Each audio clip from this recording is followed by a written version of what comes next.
YouTube Brutus அந்த ஒரு அமைப்பை நடத்திட்டு வருவாங்க.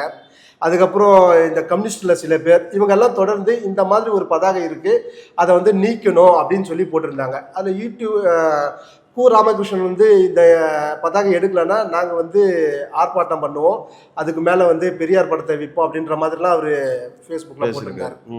அதுக்கப்புறம் அதே நாளில் வந்து ஸ்டாலின் அவர்கள் வந்து அதை திறந்து வைக்கிறதா நிகழ்ச்சி இருந்தது. அப்போது இந்த தகவல் எல்லாம் அரசாங்கத்திற்கு போய் சேருகிறது.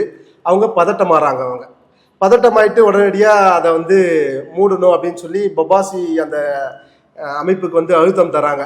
பபாசிக்கும் அது தெரியாது, அது போல வச்சிருக்காங்க அப்படின்னு சொல்லி.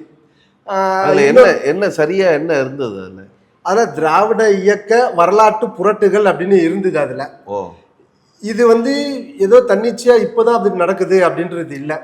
நான் 2004 புத்தகம் எழுதும்பொழுது அதை மதுரையில் வெளியிடலாம் அப்படின்னு சொல்லி நாங்கள் பிளான் பண்ணி திட்டம் போட்டிருந்தோம்.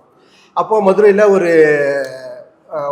ஒரு ஹோட்டலில் நாங்கள் அதை புத்தகம் வெளியிட்டு விழா வச்சுட்டு இருந்தோம்.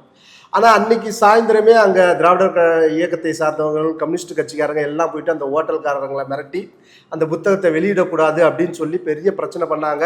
அது ஒரு பெரிய இஷ்யூவாகவே ஆயிடுச்சு. அது